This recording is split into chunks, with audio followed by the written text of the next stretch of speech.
Navekun tak phale Siamsin chibai. Hun bang tan hiam paisa pat isel inangim Sinkhawm Siamsin Paite Pau Sinna workshop chi minwa ivaigwa no nini na tebang miel muthea yomanin ikipak pen ma a hiai workshop hongwap le YouTube a hon et sakte ting ting tunga kipa thu pungen masa hi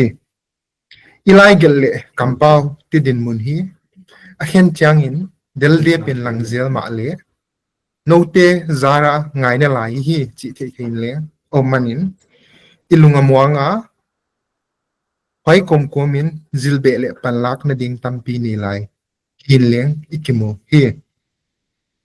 ke James Ngut kahia tulel education department Siamsin Polpi joint headquarters gelhdan Sierra assistant secretary na lelal kahi tula na topic ding hi lungru thwai pi ahia Laimal Thumal lohdan le zatdan tehi adik le tang khatom lo zatdan zira hong khiek zel thei chi hi ithei komkoma zatdan pangai thei hi ikithuzak to na thei siam na clarity hon tu ipaite mi hi na ikhovel mudan le iton dan te kebit na dia poimo takhin le igingta hi ipau hi atia dinga goman pha lian pen tela ka khat eya ma chi thei something we can call our own chi ahi na ipoimo ngai a ikebet imo po ka hi chileng gen khial din ka king take hi tu zana hiai kebit nana poimo taka ma hongkai saktu ding heutuman huai pu Thangzamang Naulak ini manin hampha pen mai kisa hi session kipat main pumang kanchin tamlo kulak na koni masadinga wai ka zo hi session kipat na hong hi dinga ye niulam ka zayon venga pu Thangzamang Naulak hi Siamsin na lama civil engineer diploma azo nungin arts lama MA history and BEd zoa tulel in government teacher na sem hi Paite maya subject Sinsaktu kum som vela na pan bana school tuama ling special coaching huna Paite subject Sinsaktu in panghi pumangi Paite Pau to kisai kikup na hun kia resource person in kizang khasaka Paite Pau akigel laibu hun khop endik tuin leng panghi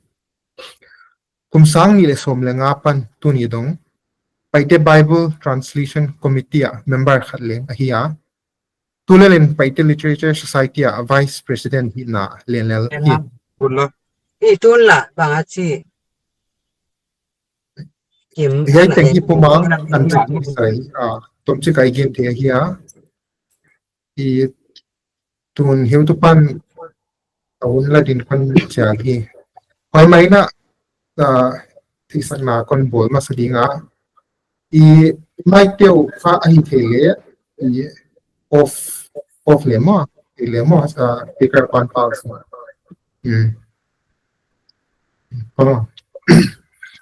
Hello kawa chiang nam mo chi bai idam chen na hia le vai sai makai te thu siam na zia kin ki leng tunin na mai ka hong ki lang thino na ka ki pa ka amau te za na pe na na vik puna chi bai ka hon bo masa hi tu tungi mi tu season ya hian som no ni hi a season masa minute somli sungina ke topic hi heu tu ti hon piak zalo ai to huai pai pi lo hi tuan loina gom khom vekin amasaina pau kilep dan structures of languages le synonyms kamal kibang adik zo zatdan yen khom ding wa season ni na a season masa a izo man lo zen le huai zom in syntax thumal le dan le alphabet huai bana Kholak Pau le Pau pitching ichi Colloquial le literary forms of languages kikum le hang china ikisa ai tunia ki khup khom na lungsim zalen takin อันอมินละนังเลงกิจังข้าปาทงละขะเลขัดกิไซตัวอินเทอร์แอคทีฟตะกะออกมาปัดตัวง่ายง่ายดิ่งนะอันกิไซน์ละอัทโทนักกิจังเราดิ่งกิสักคนเลยจี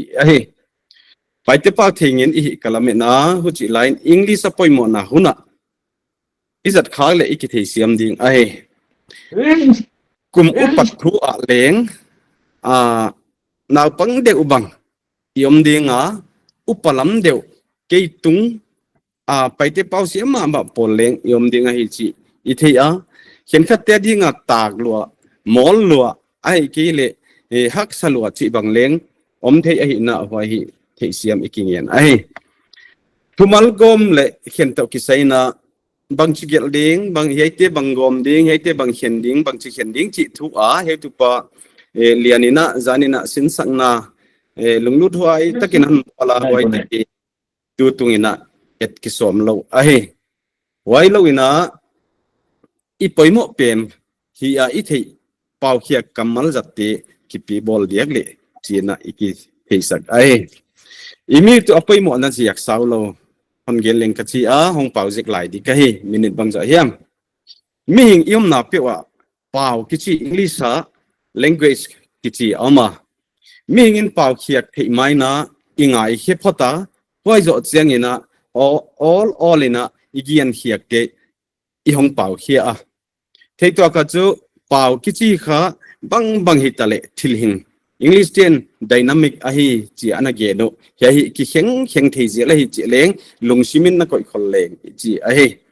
เป่าไปปีขนมกิตับขับเสียงอินะเป่าโลเขียกเลไก่ดันตัวปีห้องเปียงยอมน้ำมันเล่นทุกเกนมาอาดิกอตังวัจัดขางโลกที่ไหลเป่าเนียวจิกเขียนนาเตค่ะ dialect อังกฤษกิจีตัวเป่าเฮียมขบิงเป่าเฮียมกิจีเฮกอนเกียนสาวนบนาจีค่ะตัวนี้อีเป่าจัดอีเกลดันฮิซาโลอีเป่าเฮียกเตบางเตกัมมัลจัดกิโลมาเฮียก็อีกกิโลมโลเฮียไปเตเป่าฮิโลเฮียจิตโตกิไซกิกุมน้อมหิเสียกะหงเป่าสาวเดียวกันเป่าหิงเละเป่าขังเลียนเทนดิ่งอินะเป่าตัวเละจังตูกูลเป่าขัดหิงจัดเกลสิเทียจิอีเทมาสักปอยมวยกันอีกิไซปีมิดังเตเป่าเทหอยมาเดลียยามัวไอโซลายามัวชิลงเลงยามัวลำข้าวจังเลงยามัวตั้มปีเฮียมีแต่ยังไปข้อมัวไว้หุ่นอีเตียนปีมีดังเตกัมมัลป้าอีวัจัดอีวัดเทเตหิอโลเทโลฮิเลเลงมาเป้าเป็นว่าปีบอลโซกาเป้าวันเนลเสียหิเราไว้ปีขัดเสียกินะเดี๋ยวหิอีโอลหมกเปลี่ยนเตละกะขัดเลงหิตัวมาก็คนเย็นข้างมาบางนะมีเตนะเป้าเทกิวาเลศิลาสวกดิ่งหิจีตัวนี้อีปอยโมปีเตละกะขัดหิเฮ้ยเจ้าของอลมาอันนี้นะเฮ้ยตุมาไกเสียมสินพอลปีจนเฮดคอร์เตอร์เดลฮีNCR เตนะกิมุขมนะฮอนสายุไงดิ่งสินคมเสียมสินอีดันพกก็มินลุงซิมกี่หงตะกินอินเดียงไว้จดเสียงอินะเป่ากิจีคนเกียนไหลเลงกิมเล็กยังไอเตียนปีมีเตเสียกบังมาเป่าเงยปวดพันนเสียกบังกิเฮกเฮกเทหิจีเกียนสายเฮียกว่าไม่เป่าเปลี่ยนปีเป่าในเราฮิจิเลหังอีเขียนลมกี่ดิ่งไปที่เป่าสังเจียเลงอีเตียนมุนอัตวมดงสวยอินะกิขัดโลเทลายสักนาดิ่งอินะดับจารเป่าขัดคนเกียนเลงหิมเตลไม่จิวะเฮ้ยหิมกิจิค่ะเข็นขัดตินะลิมจิวะเฮียเป็นไปที่ดับจารคำสวกหิมันนะไปที่เป่าเกยกิจิสักทีโลไปที่ลักบุกปีจานินเฮตุปันฮอนเกียนมาบักนะ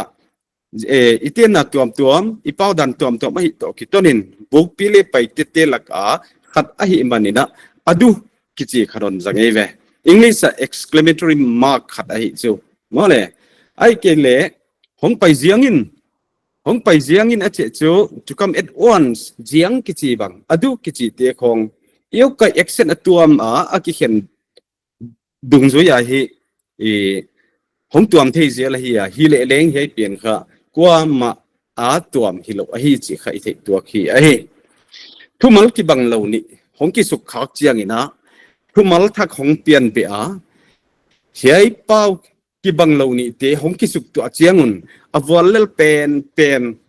ina awal zo pen azui kola pau sun a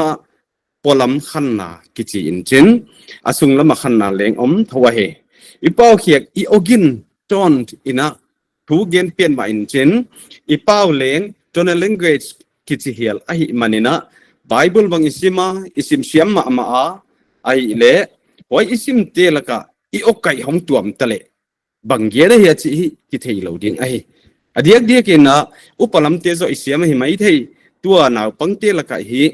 ai okai to ki sai hi da athei siam ma poi mo hin ka thei ai achakna ding ina amau ten akiangwa tam lai ding in a khaw hi lai siang tho pansan gen leng ai le tam lai ding a khaw thu ahon sim lai na amau ten akiangwa tam lai ding in a khaw wa itu gelhdan le zo thei siam hoi thoi te ma wai hi atuam na khathong men chen mi khatit alu na salwain chin dam doi hon ne hi go ai le dam doi kanek le kalu azang tuan ahon chi dek na ka chiam ni thu ta gen gen le aman hon sim ta hi chiang a hi kha dam doi kanek le kalu azang tuan gen nei lo mo yai dan kal khat hi a hi ipau a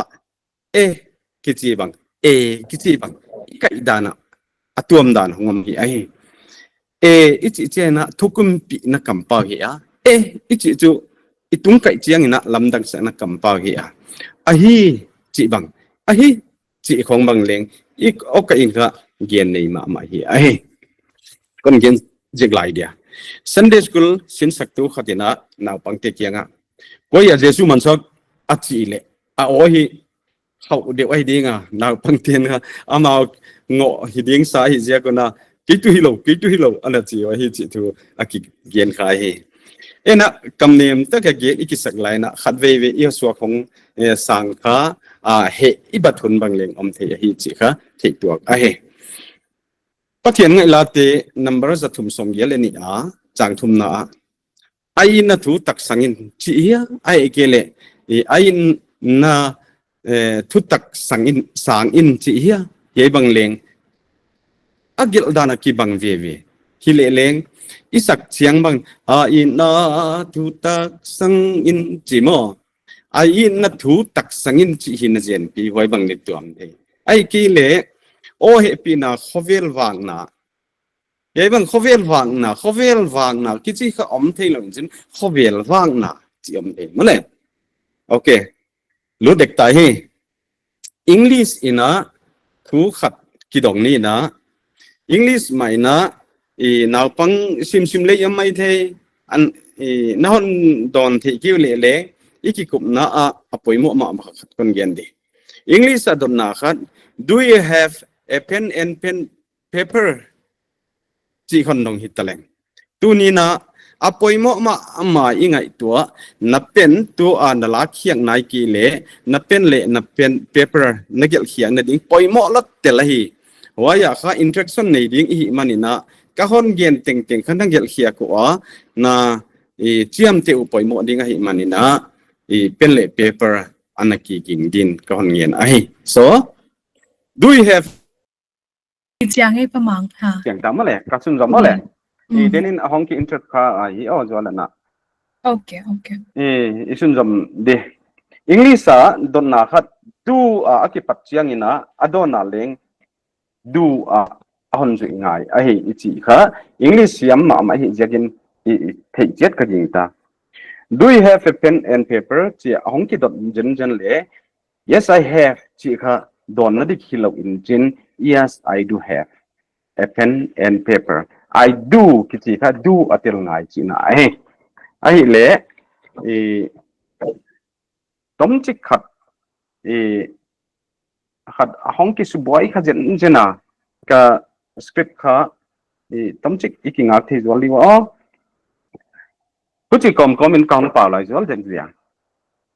namdang English ten kha vocabulary haun chin pau haun chin azat na ding ge ya kha hi chia i hon bul ge hi be o helele i pau isu thuk deu chang ai kha kamal ki nei tamet lawana ki mo ine sun teleng adika zat atanga zat bahak sa ki salai adekina synonyms kambal zat thei ni omin chin bang pen jak ding chi thua ki boy dan lai ai ke le zana igen zwalu le tuni a dona kin khat hong pai i declension to ki sai the voicing of voice ka i hoite bang ai ke le case particle in koya jang ding a koi muna jang ding to koya jang ding chi mai ya len ki boy chi te hong hidan ai hon ka bang hatu kha ahong boy kha jek zwala mo tom chik ik hol zol jek diu dio mo yu te pen hon thi siam mai diwam ya ka script kha ahong boy kha jen jena Quay lâu pamang. tom chik yu te han thi siam jek no Okay. i thi siam to zol ole et sang na khat i thi siam diak na dina ka hon bol lai di phải cho chơi na slide yang du di ai he ya ka khuta bolt le nat lam ka pau mi te pau joi le bul tu le nat a ma he hoi takina i heng le akitu api le zat thi a ya ki fit thei ma hi ya he kha he number 12 nat a ya he number 10 nat to 12 bolt kha hek dik le hi thei mong lo wai dan ge a hi ipau khat kha khata ding a leng zat thei et sang ne dina i ho dem chang a igen ding pai le i ho ki chi te khong koi pian zat ding hi zat thei ai he leng zat thei i ti tuak thei om hi le leng i zat thei het lo ken khat om chi kha igen ding ai le tuna slide apan ipan ding a zana heu tu pana ahon gen pi a all mo huai luat le mi te na dot na a bol gi geu kha hong hon le va ki chi kha he pi takina nana gel khiaun la gel khe thei ten akilang ya hong ki chi bangale ichi chiang ina vam na sep kong mu tu hi a heu tu pon gen son som lai di he hi on mo hoi lo he na sem tuina ding hi a vana hiam bajuan hiam chi lam kok ai ke he ya ka tu le he tu pa jem sina hong pai zual di achi le tu ke ka din hiak a na khat ka ba sep na dinga hong a hon jat ai le wai zo chiang ina hon kichi kha banga hi chi chiang ina din kyak se ngai lo ya kamai a tui khatoma he tu nu kim kianga kim yai bottle hon khak jwal li china kangen ta aman hon khak jwal le he tu nu yai kha he tu nu hon kha ka he ama adin kyak ngai lo ko tu ho kai dia kuna ai le hoi ka abana va ahong hinona he tu nu roji kianga hiai bottle neu pen huai lama va ko izual di china sol taleng ama adin khia ka nasem na khat avani poimo ai ka va kamal ki jang ai wai chiang ina ikidong di kai no hon pot ve ma kai no hon pot ve ki chi kha adikiale ai theile ke hoi sakdani na speaker kha unmute naon ko thei le poilo mi teng zo chingam khang hileleng adia kina organizer te bangin kha hon kum de le china hoi de chi yang hi interaction nei uthi jiakin mo thei siam hoi de jiakina kai no hon pot ve ki chi kha he tu pa sang tom ding ina na hon dong thei diam bange adik lohdan kagin dik lawai ve bang jakin inna pot di ngai kisa le chu ikal suan ngai ve mo le huchi na akha hon pot ve kichi kha dik lawin chin wai kha hong pot ve chi ding ahi le wai do chiang ina aswa sima hiai lai bu hon khak jol di he tu pa hawina hon dong non le hoi diam mo non an mut jol in la zat din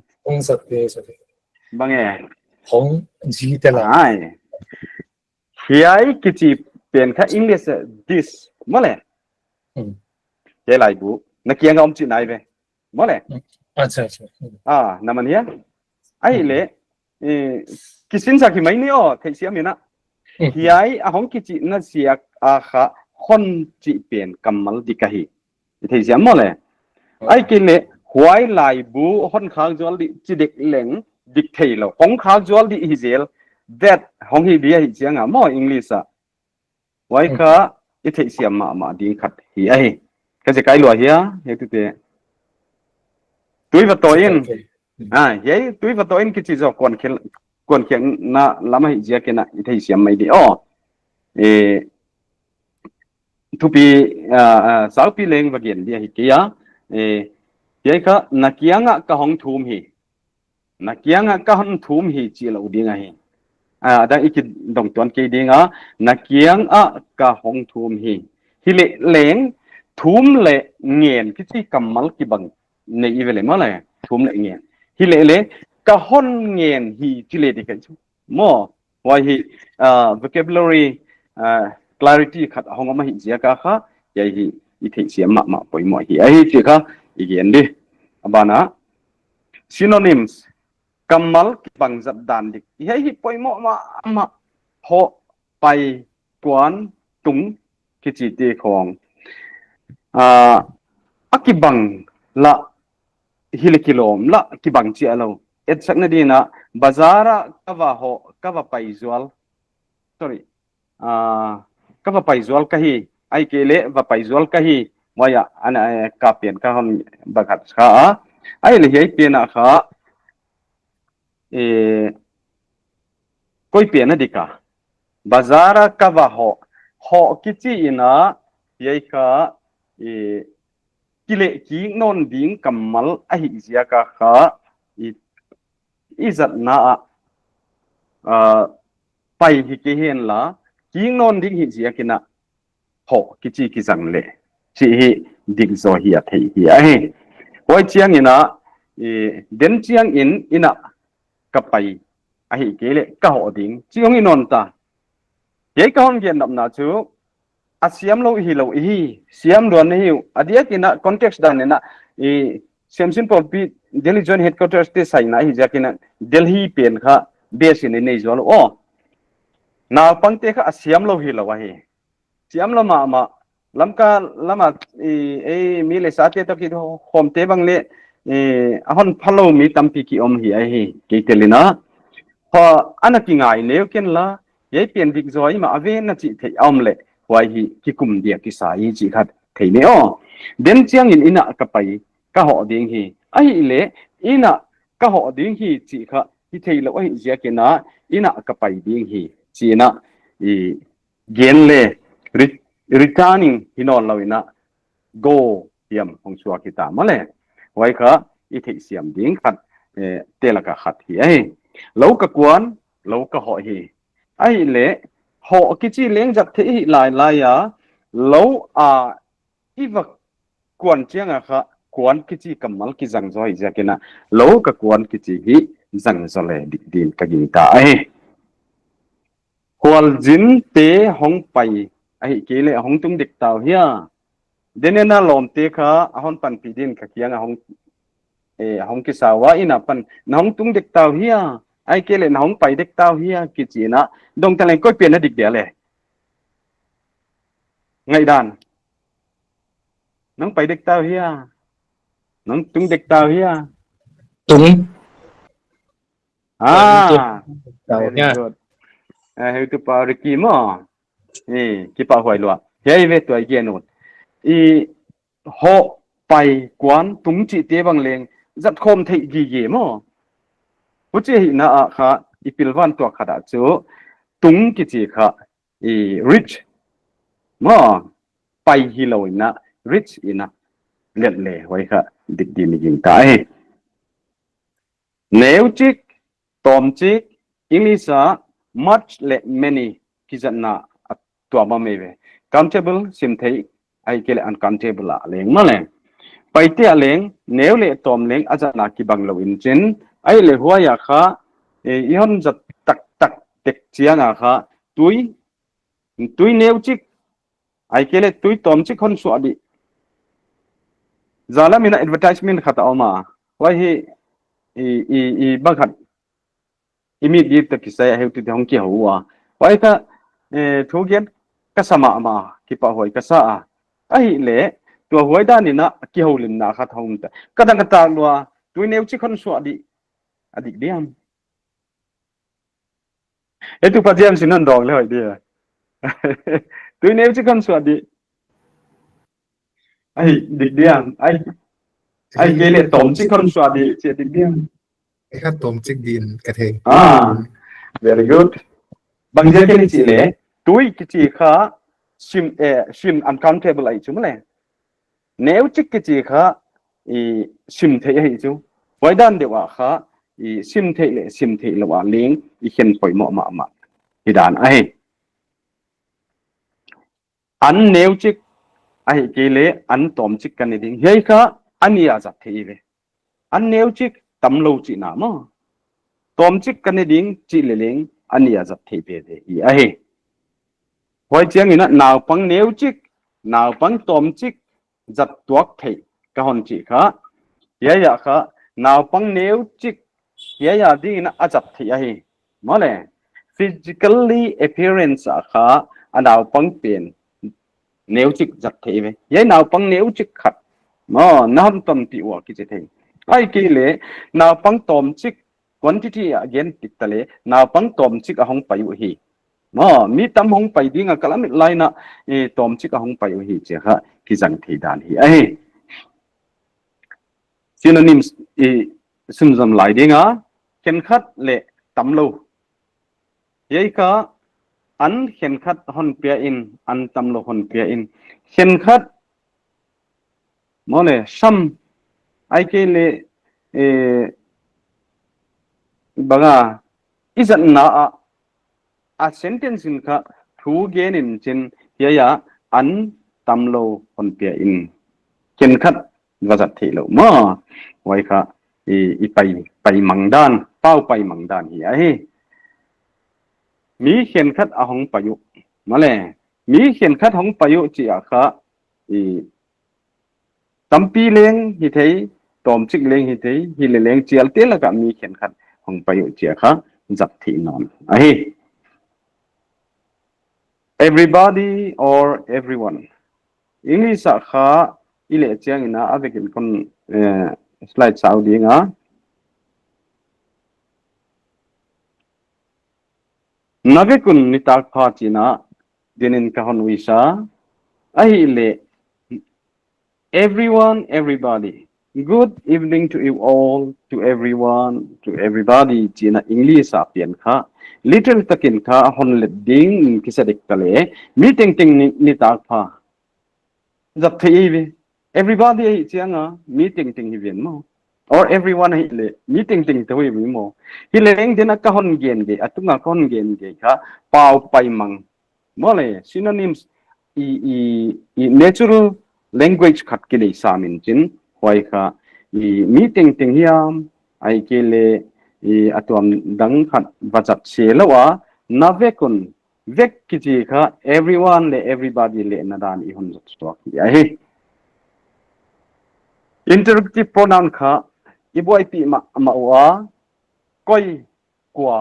bang mo ne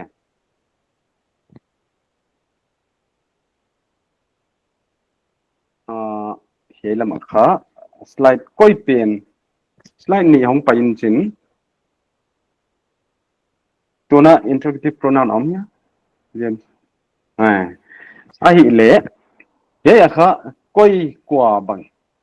koi kichina mo koi ya ho de ke mun le mual gen nai be mo le ka phone ko ya ma hiya ka phone banga oma hiya banga ho de ke ai de chu van sat bang hiam khat a hong om ngai a te kin en khom di o wa panina e a the siam hoi din ka ling ta he yai kha chithum nei hanga interrogative pronoun te la ka kha koi kwa bang ki chi te kha koi ki chi pen kha e mun le muala male place le position a hoi jo che english a ta ki bang ge hileli izat che izat boy gi ge kha kwa ya na hu pi banga ya na hu pi khong chi mong mok male ai ke le na kia nga tu kwa hi a chi khong ai ke le banga hi na se tu tung ithi mu banga hi a male ithi mu the yamu hi a tina ki dam tale banga hi ai chi le ko ya hi a che ba ko don na ba bol thei lo male kwa hi le ba chat thei lo namin banga hi a ichi le a thilmin gen na bang ki chi kha awai kamal ki jang thei ai bane painon dia case particular ye hi poimo ma all mo wai ma la izat khel tu tam pi ahia a case particular ki chi kha tampi ama sisagi bang omin chen hilele chin le thum kia gen so mi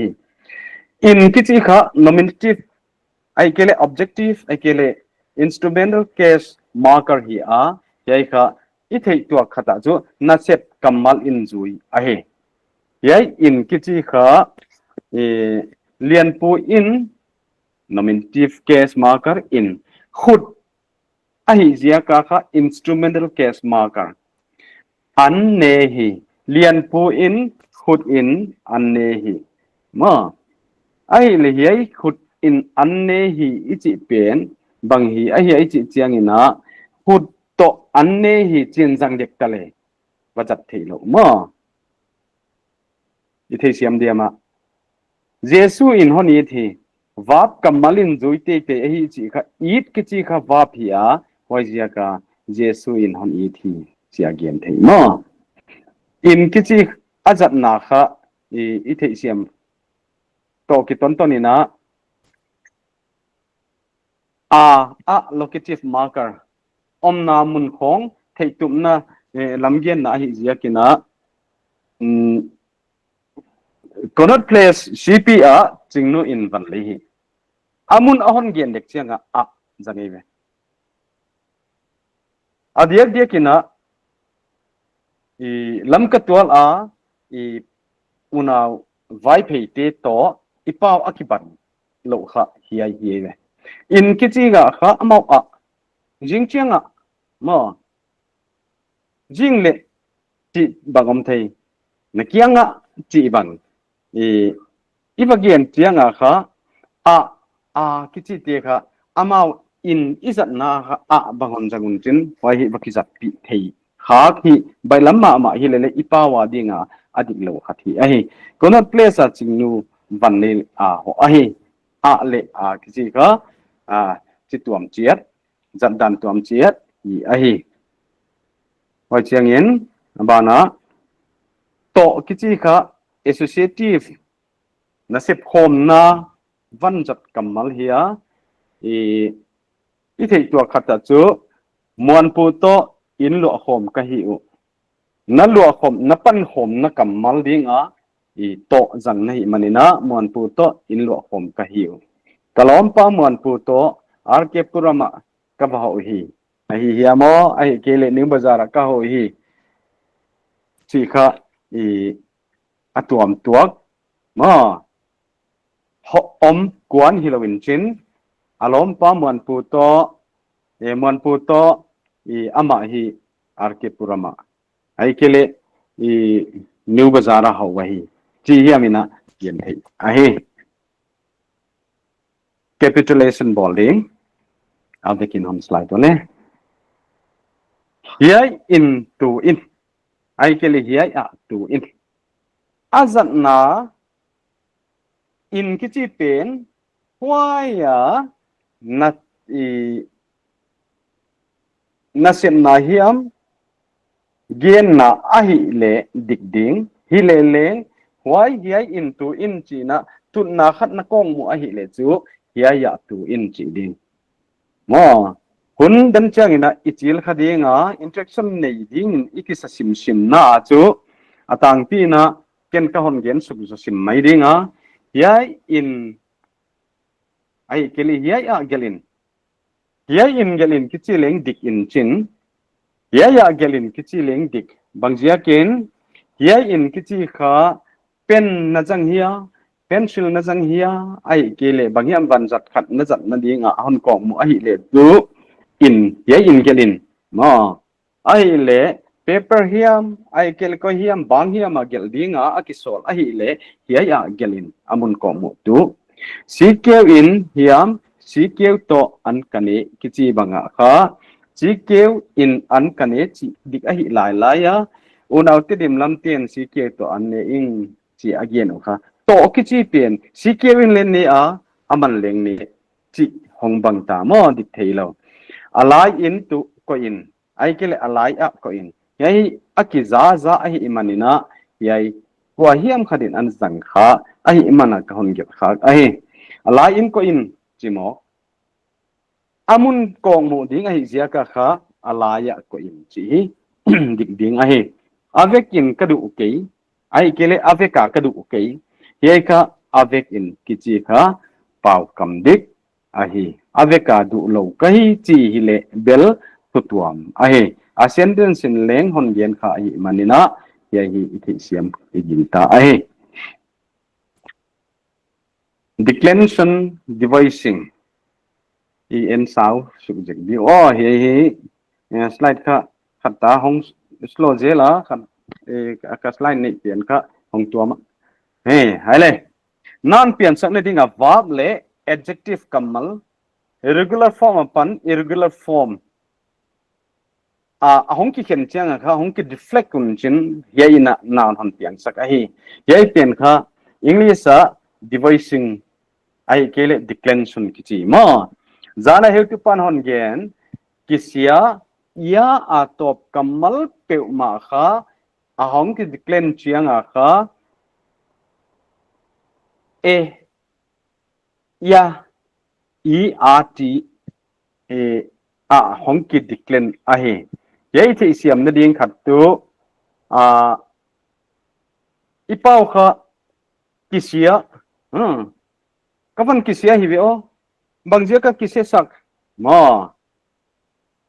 ai le kise ichi kha regular verb hin chin ai le hoi zo chianga kha i siat pen kha yat a hong ki khem chianga kha kisena chia noun hong ki form lo ai ithi siam diam main verb regular form upon irregular form hong ki deflect in chin hong ki deflect zo chiang noun na hiam dan hiam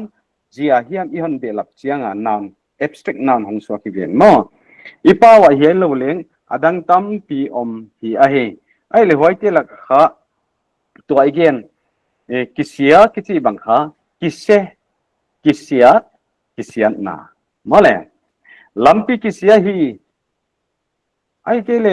hong ki phone tai ve wa tu lai lam ka to ai jol ki kal bang lampi kisia hi a regular form a dong ve hatin kiselo kisialo chilo di kiselo o kisia na om chiu ka sa a imanuya kisia hi a kiselo kisia na om chiu ka sa a mole kisia na om chiu hi lo hi a ai tengei ve tua declension kichi kha ipau kha diala hong luang in chin hoi pi khat hin chin en pen kha ti a hong ki deflect non hi ve o ken etchetna kwa ho zanai genu iboi pi ma u aw hilo a otom gin hiai pen rigid pronunciation ki chi international phonetic alphabet te izoi na chiak a kha he tu pan hon gen han sun jom leng hiai pen tha declension form a hong kia tham lo na khwa pi ki chi lo in chin khopi ki chin chin o tom gin le o saw gin inei kha rigid pronunciation jia ka kha English American English na o jangin chin wa jo chianga British English na o u jangin chin color color c color locour azatdan kha n kha tua pian o u in tak jia ka hi pian kha a w pian kha tomgin laigin nemgin tungin chi om hi ai wa a top kamal pe ma o hi lona o tomgin hi lona o sangin ya ki hi chi kha i thei di o is like non dia ani na verb le adjective laka laimal eng a top ye te kha ken ng hon rang holo ka yo eng a top pe ma deflect form a top chiang in kha ye pen ga iti g ai ken ek pen hong mang hiaw ve amang male wang lian aw i chiang a kha mo wang lian na dina igen pen hile leng siang apa na siana ho jo che na nan form hong chiang a kha a ji pen hong mang in chin sian tho na mo ni an hi sa dong kichi kha don hon dong in don dan ding ka thei ke mo na don na banga hiya male na dong na kichela we pi ching pi ken khat ten leng na dong na chia jang male siang jiong mang non ding sian luang mole luang khi kichelo luang khi kichi mo ye deflect form a pan na dan le jia ong ki belap chang ha na hong piang hai chi thei tuak ai dong na siang na luang na chilawina don na sian na luang na kichi ai khata iki huche hi le i khen khatin hon dong no le kagin tak dan koi pian na dikale kagin tak dan yes dik aji pian hong mangai cha male to pa ka bia or ka beding hi to pa ka beding hi very good han suang phu tu ai kele han suang phu tu ke ka hi han suang phut tu ke ka hi h a to pen mo ti a hong ki ke ve kamal ki hau thoin chin mo he declension form te kha i sin i switch seng ke dinga i saulo ye tan na yen dinga personal recheck ki bol ole tuang laya an ne lo ai ke le tuang laya an ni ke in an tuang laya an ne lo in ma wa te hiam naw pang ho lim dan khata hongom jin ye khaleng igen lai dinga na gel khiak thi wa hi le kon gen lai di na gel khiak thi wa hi le na ta teu hiam ina apau diklo pen kha gel jele chun ke ban le katu ka ta te tan pha yang a leng correction ka bol jele hi a tuang laya an ne lo in chi lo a lo le ke kha negative marker khathina pi ina ne ke in chi kha natural paite structure hi chu male ai le kamai ka phia thi ai kele kamai ka sil hi male sil ki chi kha ko ka hong ki phia joldi ki chi lawe ve ki pum sil dek chiang amo hi le mai khom a tuam khe bagai chiang kha ka khe ka phiat ki chi lawe ve male ka hut ka phiat ki chi law mole hi le mai hong i chiang ka mai ka sili ki chi lawen chin ka mai ka phiat hi mole ke kha i thei tuang ma khat ai hong pai ki ding mo hong pai lo ding mo a tunga kha i tuang lai an ne lo ki chi pen dik lo hi la ya ke ki chi pen dik i chi la ya he ya kha hong pai lo ding mo hong pai ke ding mo chi pen a kha lo ki chi pen dik non zel chi mo tu ni wa kia ai ke le tu ni wa zu hi le cũng là mà vợ hồng du in chín qua salwa in chín thì lệ leng lùm loa in chín mà coi tiền nó định bẻ lẽ qua salwa in chín qua lùm loa in chín chị đi mà ai lẽ tu riêng là mà vợ hồng du lẽ nộp mà ai lẽ tu ni vợ kia hiền lẽ ai kia lẽ tu ni vợ du hiền lẽ dù cái gì tiền cái rằng gió mò thì lệ leng vợ mal hong kia cái gì giật thị diện a sentence đó cái again mal tame katum hi mò nè cái gọi hi thế hi nào băng tê gen khác cái giác gì cái hòn gen này tu nung chiang ina tum cái gì hia giật non lawina mal tame cái gọi hi grinding mò nè ai lệ nào vắng tiêu kiểu hậu liwen chín school kai hong to pun chín a school mi ki swalu a school r school or you are r school tina kha a le ki jang thei i le ki jang thei ai zia kina mole hi le leng is a school mi ki swalu hia ki swalu wai sang chu is school wa i a hi le chu khat kia hi lo in chin mini mi khát sa tam zo gen na hi mana wa kiti kha pronominal concord pen kha zat thi hi ai mi ki chualu delhi a pau ka hi nang ko ya pya ko ya khang lian ai ki le ko ya nang hong ki gen di chi chiang kha naw pang khen khat ten kha delhi piang ka hi chi na dia delhi a pau ka hi ti bang hon jang khana ku mo vai hi almost hai ma te la ka khati ai kuni nei lai ya 40 minutes thì lại dập thì được lại ya minute bang dậy này rồi đấy okay almost hai ma now pang te kia hi ro adiak dia kina pitching te la ka te hi I no le ananga yo heu tu te mi la ka I pau hanga thilgen hanga mole igen chianga igen khet khak na kom thei thil tu banga hi achi le hon wal hon zol mo blessing eve to again na pen kha english kha may god bless you ei pawina bless ki kha wal zol hin chin ai le atung a pathian in wal zol hen che ide isang nai chu mole ai le wall blessing kichi pen kha wall zol chia kilet aiwe ngai to thak le hon wall zol mo wall zol kichi blessing hi le chu wall le zol kichi kala kha hon kichi iwaje tel pen dik ma ding a hidiam wall hon zol hen mi zo pa kha mal min som che ro se mo le he hi I amau again danu a hi male hilele hoi taka literal taka hian ngai to chiang in kha hon wal zol hen chi pen gen dik kamal dik zat dik hi a hi pastor ken khatte bang upa ken khatte bang in leng izat thang chi mai ni ingei na se ziak a kha yai topan wal hon zol hen chi le male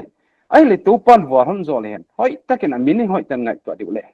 ye pen wal hon zol ki chi chu lom le wal tampi hon hos hon kai khop sak hen chi nai ve male poi sang an chu to pan hon wal zol hen chi tani mo he mo khada zanina dona khat hongom kha wa hi ken ka hon et thaka ya mangil ki chele manghil forgetting male ai le I mangil ki chi pen ngil ni omlo ding hiam mo ngil ni omlo ding he ki che mang to ngil khen zuak tale ai le hi ngil ki chi pen jang loina hil ki chi jang dek tale hil ni omlo ding hiam mo hon hil ngei ke ning dik thelo mo le wa jang mangil ki chi pen adik zo hin chin hileleng mang hil kichi pen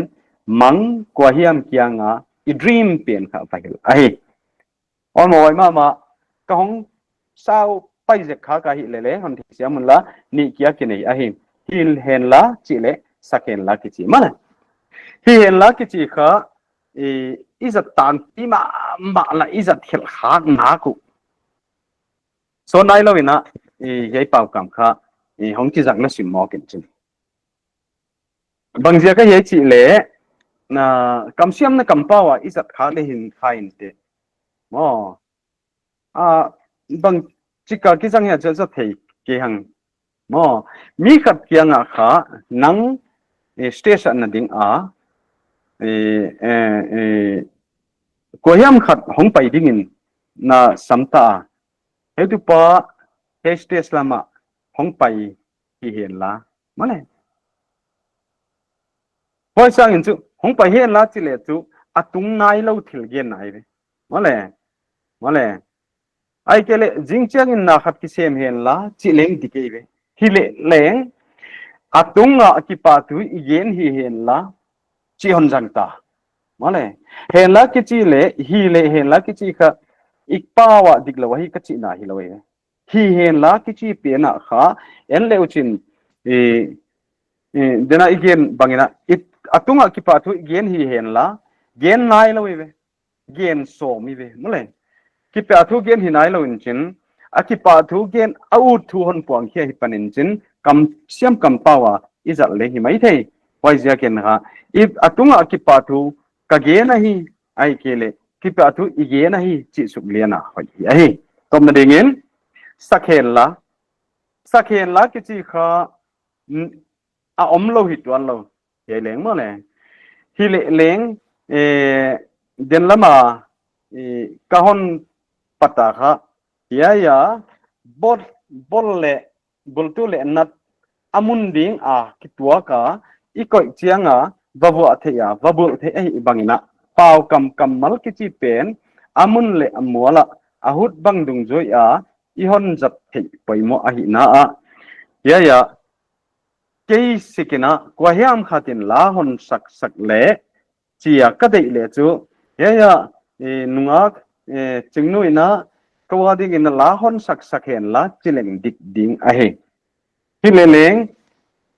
i polpi sik le tangina president puina yai van pia khiang na hon nei sak hi hen la dik lo mo le hon nei sak hen la chi hi le dik a he le he tu pa na atut na pan hon din sak hen la ngai to diu le hon din sak hen la ki chi kwa hiam khat sika ama ading ding hong so ke be mo le a om namuna pan hon din sak hen la ngai to diu le he tu valina again a hi le kwa hiam sik le ta ngai he tu pan atut na pan hon din sak hen chi nai le mo le ipa wa sak ki chi le ki chi kha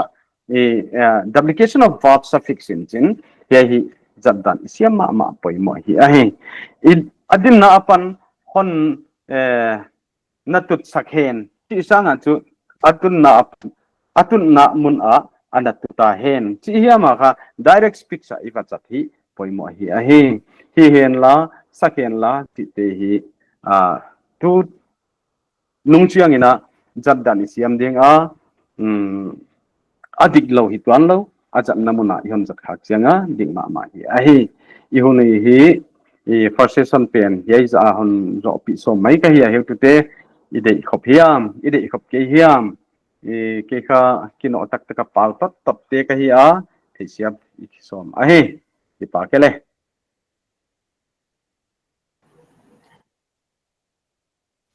Ati pahwaya first session hi hai tanga zoya ye 10-minute break la zol di hengun sunga MCQ Google Form tung to na WhatsApp group le chat box a link ki ko hiringa hiya workshop tel pe ma in ngai poi mon chat ding ina kon minu he thumal thupi lunglut hoi pi khata ilu non dinga session ni na a dena banga technical issues ya ka hi ya chiam nei thu tak kon gen dia HP khong iboi le leng Apple ni le thum bang hong dut chat mai ai hu te ke to kha asang pen laptop ale sang pen hanjang ka hi a kan ni thilgel teule chiang tadin ka ging ta ai le syntax kichi ya isun jamu session ni na amasat dingina English syntax kha dena ka hongen neuchik ka hong lut ki dinga pau kichi kha mok na a pai hilowin chin khat in kha zui dian in chin English kha subject masa in chin verb in zui in chin hoi zo taka object ka hom zoi ve hi lele hu chi lai ya hi kichi ithi siam tu kha hi kichi pen kha confirmative copula verb ai kele conclusive sentence ading a hon jat hi kichi te khong tu thu khatin koi tale hi le leng al natural structure dan i hon et chiang ina English a thangpu eat momo denin again ta a thangpu pen subject hi a eat pen verb hi a momo pen object a he hi le leng chi omta paite pawa thangpu ne momo kichi lowe mo le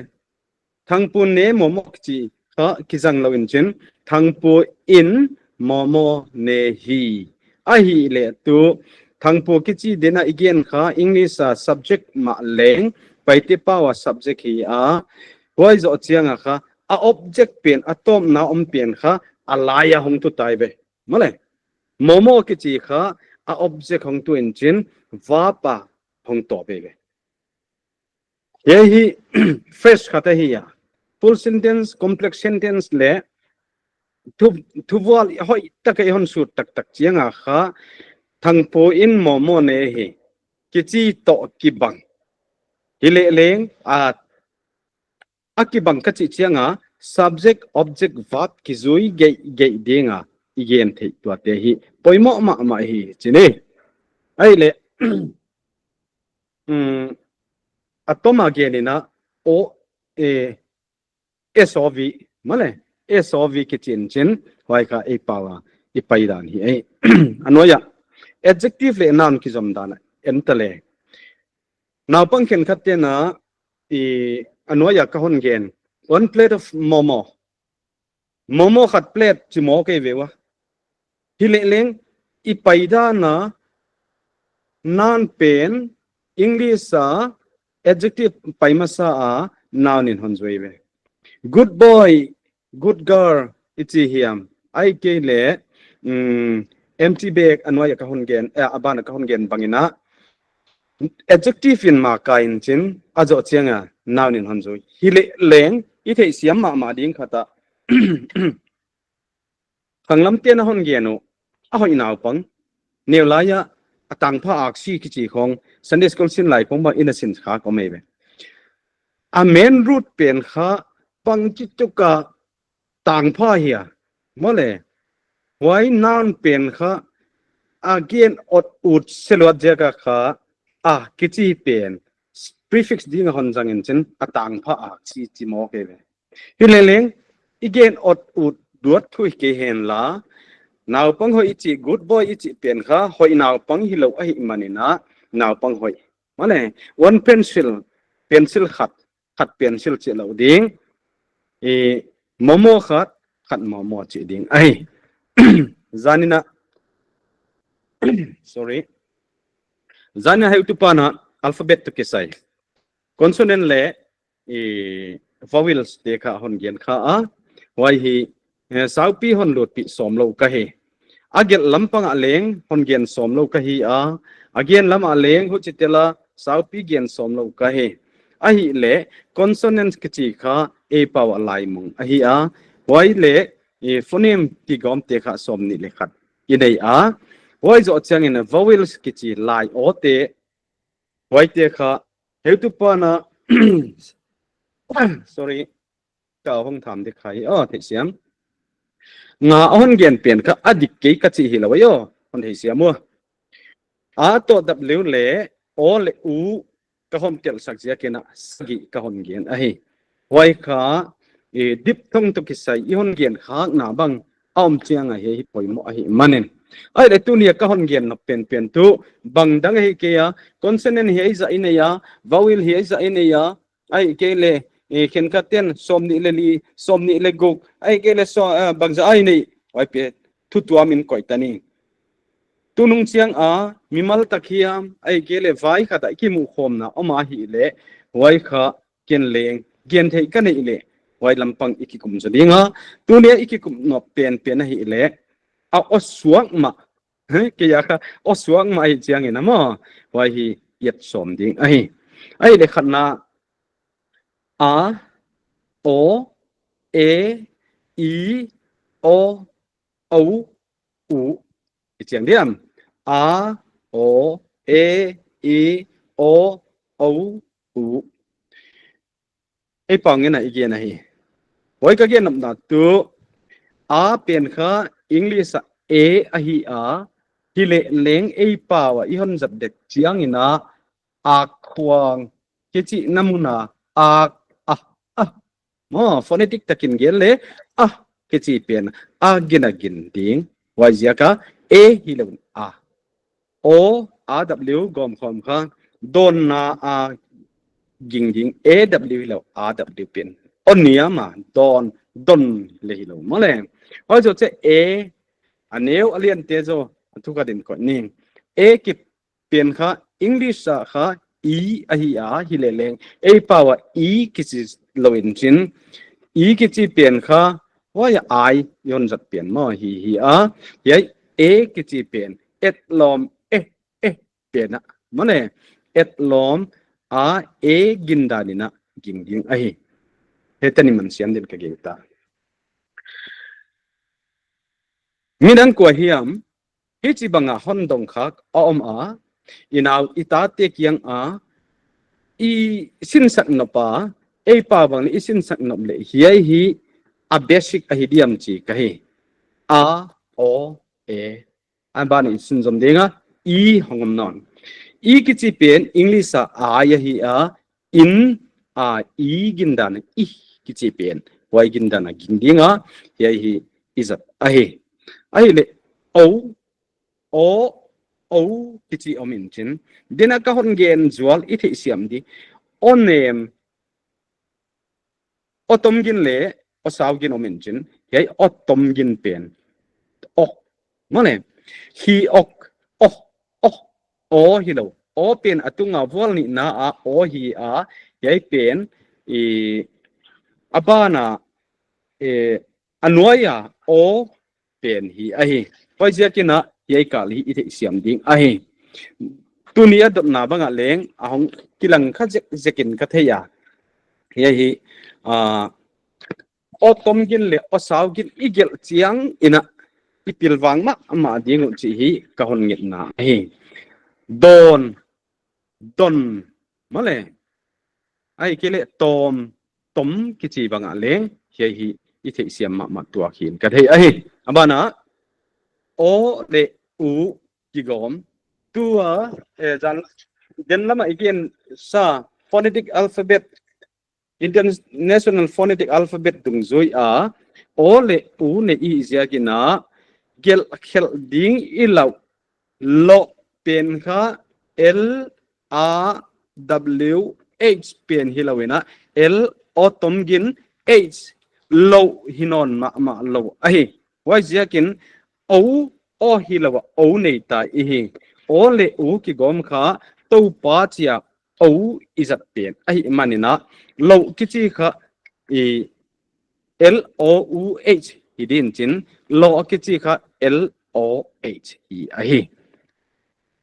vawila tom na ding ina u english hi pen kha u ki chin e pawa i sim chiang in kha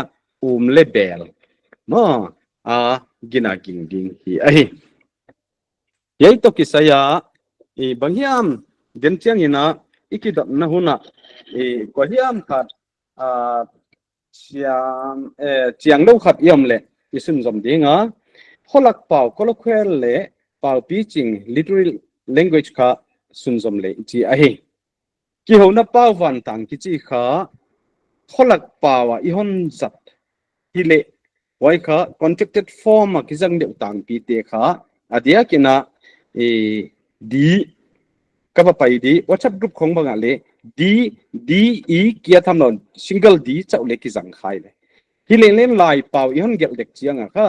yai ti bazat thi tak lo hi a hi hoya ka gel khel khat a oma dingin ki chi pian kha de apostrophe n hi a hi ya kha correction i bol thi zual ndi o bol thei lo di ma le hu chia hi le a hi mo dingin ki chi kha din chi di hi chian ki chi kha chiangin huchin ki chi kha huchi in yai kha contracted form a hi zia ka kha yaidana i hon gel te kha taangpi a literary form i hon gel hiam ai kele book form i hon gel chiang hiamina kwa hiam khat sentence thuwala i hon gel na hi ke hen la mi khat le khat ki holin na conversation i hon jat theile chu etchetna din kon il lua kon ngai lua china thangpu in chingnu kianga agena chin gen le chu get le hang hi le chu wai hi thil hi thei khat hi a hi non nong nếu chích iki sẽ có gió là đã khát về chậu iki có kia ya non lệ nong cái chi tiền khá con lệ công cái chi tiền leng thì thâu ina zana hiểu tu pan hon gen khá cả sân rộng con gió là hong lệ hon thu khá ichian ma lệ hiai pen personal pronoun contracted form to hong kiel hom ai hoi zia kin kong ki chi pen bang dang hilawin ka le hong ki gom contracted form non ki chi pen bang dang hilawin personal pronoun na le hon ki gom na hong ki chi pen bang dang hilawina na le hong ki gom hi a hi hoi zia kin kha hiai pen i chiang ma ding a hon le hom to ki saya i chian a hi le hoi hi thei siam ma ding ki ding ta a hi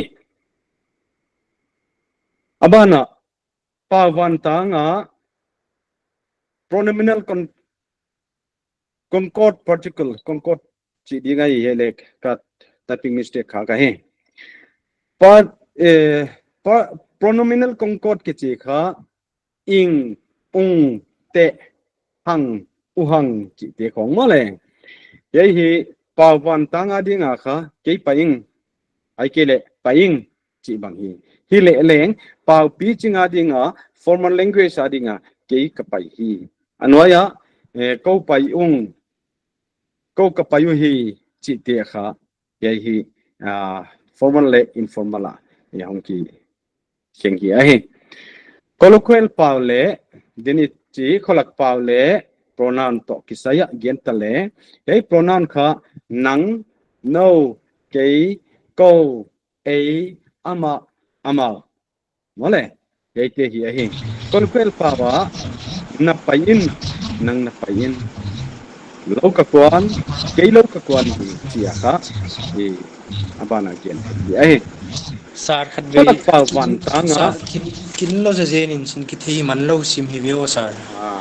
ya ai le len pan be hi le ye hi dem chiang a leng igen khop thei le a hoi ma din ka ging ta a kholak pau wan tanga interrogative dinin pronoun igen kin ta a jona interrogative particular kha ya te in the natural form male hoi bang ye chi le colloquial kholak pau kha namin bang hiya kholak pau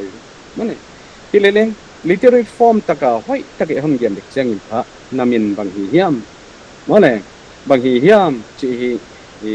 adek ken literary form da la yam gen a hi ama ko hi hiam china ni baga sin thei hi a hi hu tuam dai tua atopic to kisai kha hi lo top di kon hi ta den chen le hun i hau din ka hin ta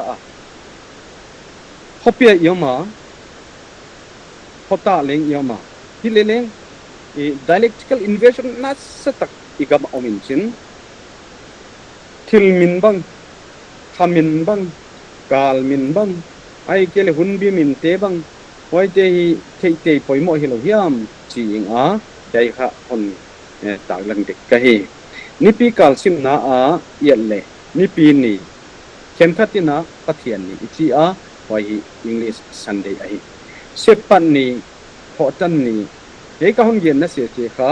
unaw dam zal ken kha ni thotan ni azatule Paite Pau hi tho thole ni nilai ni ninga sin tom ni bang leng zil tom ni chi polom zir tom ni ki chi an hoi te ki hoi bana ki kin ni English a Sunday Monday Tuesday Wednesday Thursday Friday Saturday ichit bang hong Paite kha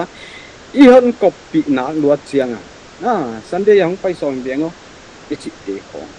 pa i hon khel te khong jane tu pan hong gen mo are yar chi te tan pha very good thank you good morning ki chi te khong tan pha telina nipi ni sepan ni semno ni china khat khit khatina e kisin sak le hang chu voi voi het lo ati ai ani na khasim na he to kisaya kha i thei siang diam jo ka thei phal ke kwai le izat le phal ke hi le i pau aman lo na ning ka de na chia kina ke ka hon gen ka hon tel saka theino si kha January ya tun kha February hi ya e do ta kha March a hi a do pi kha April jing kha May gam kha June tang si kha July do ta kha August tang kha September thal kha October no kha hi lo ya no kha til simdana til bang dia November kaw kha a hi kele ke pian khat khen khat te na vul kha chiwa wai ke December hi a hi ya ambana pai dinga ya tampi gen ke di ye to kisai ka hom gen jali khasim na Gregorian calendar in ya wai dong jen kum li hal tenga kha February som ni le get pian kha som ni le pong ki kheng gen mo wai kha English a leap year ki chi kha ei pawa bang a hi ichi le ana chiam te mawa ye kha adang ki lawin be hiang kum ki chi a hi upatena kum li chin na pian kha be hiang kum chi ana gen a hi hokhen hun khen na hun bi te hun khen na hun bi te ichi chiang na I hun bi li ina ya ye kha I northern hemisphere dana khom gen hi ya March to May ken khatte kha hwai I li baga I khovel bem dan atom dung zuin na hun ki hin da hun tuam khan te hilele ikam da na ka hon et chiang ina ya hi ka hon khen da na hi a spring ki chi kha khal hun lai no March to May kha ti ka hi a wai zo chiang ina nipi kha summer tu hun lai tak zuna ki pan August hi a August kha panina ni hong nem dinga ni sa bang lam ki hei dinga hoyam chiang kha phawang anop ma hun te autumn ki chi pen September apan November ki kal sung hi ai wa zo chiang en kha December I hong kai a phalbi ichia winter hi a kwa hong pata ai le mun ken khata hi le wa hi le avat khol ke mai the climate jiakin aki bang khol ke ding hi le leng hun khen na ho bi a yan ken chang winter pen ka December apan February tam ka a he abang kha omnon lo hin ka theya hi etchetna I second session link is out dinga ipa hoi ka sa a tunina hun hon piawa hon na khiak sakwa tunin etu za ta ko pi kisanga siam zo do zo taka hon ngak te bang I kor pau kam hon khial zol ta leng ke ma in leng ki pa thu ka hon ge na wai chiang ina ke kia hi lo na adiak dia ken Paite Literature Society a kasep pi te member pi te leng vice president ka ina to ki to ni na na vet kuna ki pa thu hon ge ni na QnA Session hi tu na I kha dinga abana he tu te na hon jang ding wa ho ja chiang ina don na chi te ai kele adang dang te ki kum na hi the bang Om hi ama mai hi hum jang le china I una e tu te kota kapeta kakipa ke ki pau hai pen ma sikhat tampile leading in ta tun second session zo ahia heu tu ten den changena dot na le don na link an ko feeding wa hia hai quiz kha ki hepe ta kena an fill up sak cha ding kon nge na hai feel hai quiz kha minute nga sung I feel masadia hai zo changena Q&A session hong dia QnA Session na ha donop ini le ha chat box te ha mai kel mic ona dot thi mai dinga nge tuna quiz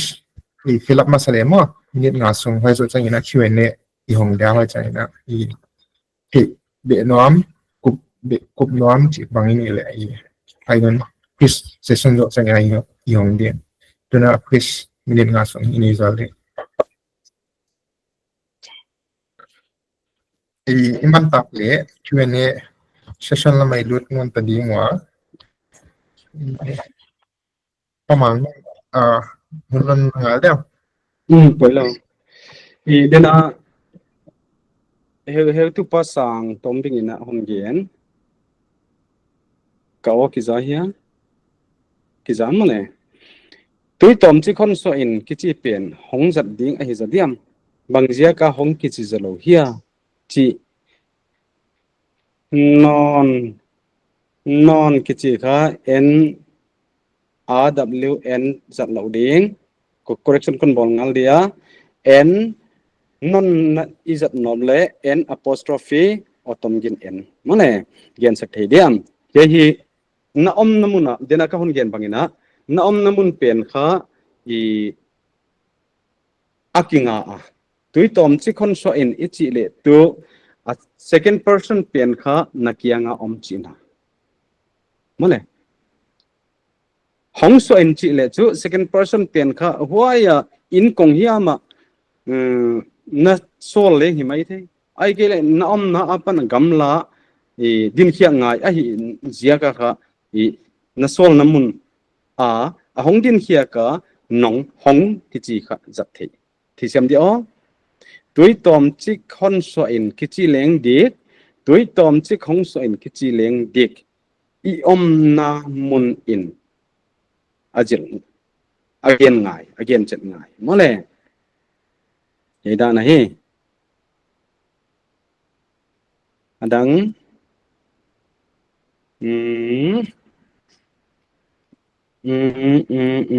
nấu kha bằng lắm định lộ thì ấy na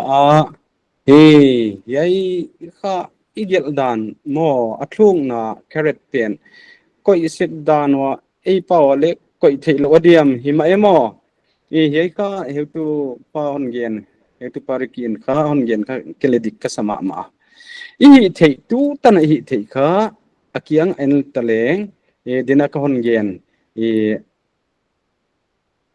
adang tun kha kisi bang u double ki jang khamo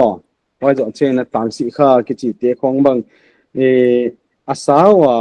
izat na ding khen khat om chianga double vowel izat thi hi tu tan tana izat thi dan khat ho hi diam china ka hon dong a he adang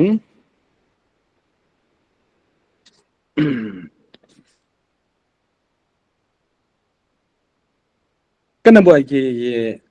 na khat khodaw song pi poi ichi Gregorian calendar October kha vela ki jang zel hi leleng khodaw kha pen August hi zel bang chidana khodaw kha le khodaw ki jam hun ki bang a hi ding hiai gel again na ki ban na ki bang lo a hi diam he hi ke le ka chiang ke ya mabana don thei dina ki sadio hi diam mole theina dani han dong dek leng ten se ka boi khadia kachi ai za chiang ina wai bana khamin te omje ei pawin on gen fi athi diam ye hi gen fi athi tu a hi la tham thama mo hi le leng anona din anona din ki dong mai ki gen mai de o ki lep lam hi lo kai o den chen a hong sao lo kha mok khatale ka chi a he a hong le a hong gelhdan ko adik zadia o ni to ka zatdan om hia ai le hi zanina a prefix to ki sai kha a hon gena tu chiang ina a ki prefix tung tanga i boy ma un ka theya hetu pa doctor kam hian thang hauzelina ale khabu gela a prefix ang i chiang ina a to gen bang hele again china i gel khom ding a hi a chia ai le honung paizelin kha hetu pa twal chin nei selin kha adjective a to zang ge hoi a hoi ki chi te lo nga la a prefix as lo ding chi ai le yêu nào mi ti la ka khat naurim sarachandra ki chi pin ka get khele hon ngai da mun la hoi mi pa na doctorate degree anga na paite grammar hi a ai loi pek som thum le ge le za som nga le ge ta hon gen chet kha prefix a hi apan ding a hi imu le ki kyang leng ale khabo copy om a hoi pan sana ka hon gen chiang ina prefix dinga zat a poimo hunoma a le hong etchetna te to na hon gen pen a to hong a hong ki chi pen kha a zatdan tuam a he ama a hong hia ni na ama a hong hia don na ni ve ai le hi sentence kha ama a hong hia a hong le hong lo kan hi ve hi le leng ama a hong hia i chi le chu ton pi hon nei tuam lo ama kia hong pai hia chi nai ve hi le leng i dot a sentence i hon chen ama a hong hia ai kele ama a hong hia ye tanin ta hon zo di vowel te to kisai in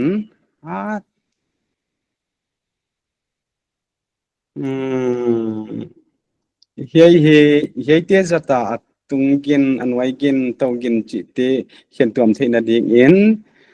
zat thelo he diam ai theina le hong mai din ka ging ta a hei tan tan hi i theina na ban ke ya ka hon rong ngam da mai diam case particle to kisai gen na a etchakna ding in hon piak te ba bi a kalom pa le kavapot sidana kigel a to o akizat le lompa le pot a leng lompa le pot kichi hi le kilom zel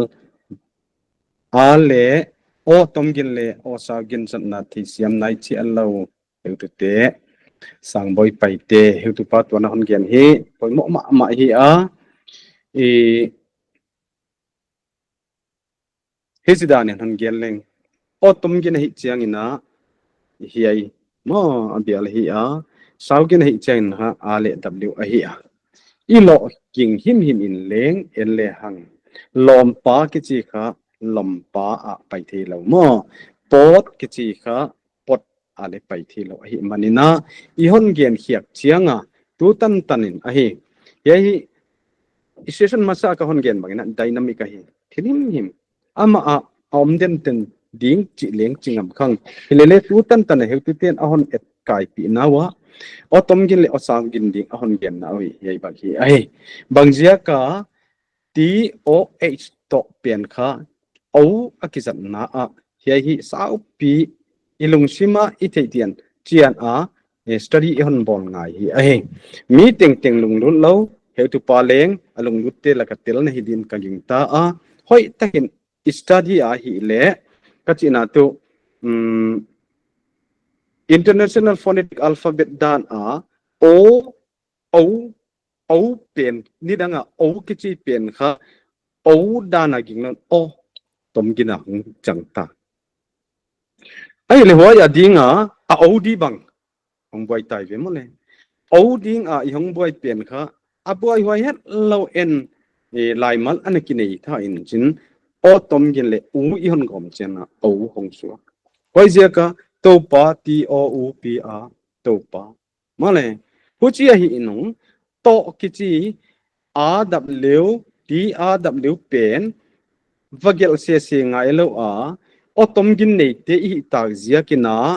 to ki chi pen kwa main why paidan why principle i thei le chu kwam in to chinon lo ding hi chi ten kan dong don khat spelling a le a ki chi pen le a te khi nai na pa tak na a ki jang a hi le leng lak tom chia ki jat khap chu khap chau chia ma le ki jang zel ye hi pa tang na ki chi bang leng ai azang ye dika hi ye dik lo hi zo chingam khang hi le leng ipau a hi a ka hung he tu pa lian te khong ina hon dong leu chu a hoi din ka ging ta hi le le dot na omai jaken kha hon gen hi mim leng pa tang na p a h t a k n a pian kha double a zat ngai lawa pa tang na chia leng zat thi ai i thei siam diam wai jakina a double ki chi pen kha nei tu hi ina yai pen to pa a hi to pa a single a hi ki hen la double a hi le yai to pa a hi chi ten ni he ten kon dong non di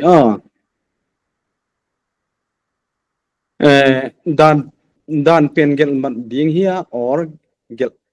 gel khak gel kak ding gel ni pai dan mu dan kong mu dan noun form thei tu chi thum nei hanga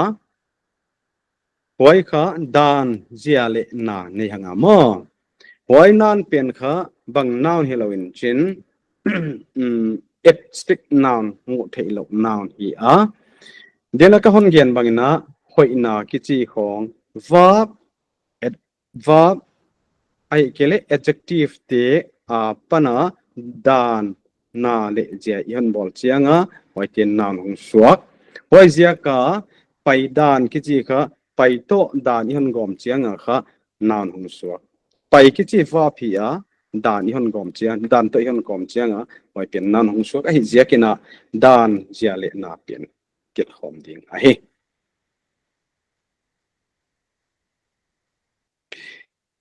gelhthoh di a hi chia aboi hoi sima voice hon dong di ka chi chiang in la ki suan la huai khale ka chi zela he ka don na hi heu tu pa riki em paite Laipau mal a o bi ki jang a hi na o le o gelhdan le zatdan pen poimo kasa etchetna lotel wa he tan kon dong ge di declension again ai le hoya kha wa top kamal pe ma ahong ki declen chiang ina ahong ki deflect chiang in kha wa pen kha otom gin in ahon hen ding ahi kho hua kho khopi kh u a mole wa pen kha otom gin an heng ding ahi le hiya kha lotel kichi bang mo le lotel l tomgin l otomgin l pasaugin nahon gen na mo lo kichi apa na hong ki pan ahi mole lotel kichi kha lo kichi pen kha hoi zia kena jan he ki pan gen se jom na to hian la e lotel pen kha otomgin jam ding ahi idon na teu kha a hoi ma amma a ho chi lai na cái subject to ki sai khát chi khát chi chu ya cái lệ lùng lút loài lùng lút thì mấy thì lệ lén to ipao khiạc biển gelhdan te na hon dong wa dot lo đi khát chi này hiện lo yon thì xem wa cái hon don dek chiang ka ki suan la zo chu he kan dimit hon pe le na he tu pa lian subject bang ahina aman hon dong deuh le hoi de ati kha ni ka kiswang la ni ka hon gen hi ya no leng kiswang la het lo ding na hon dot na u don na e tu abang kon piak the hi a o bi sim chiang a in o a ging hi ya wai chu lo o lo mo lo tel ki chelo mo le i the siam ding to son hon gel de ti otom gin s osawgin son mane to lo alam khiak dan hi leng to dana i adik na hung chiang hi a he tingin hon gen leng aching zodia ma at ve o bang leng hi to tot chỉ khong na de thu ka sam lo di ka lao ma mo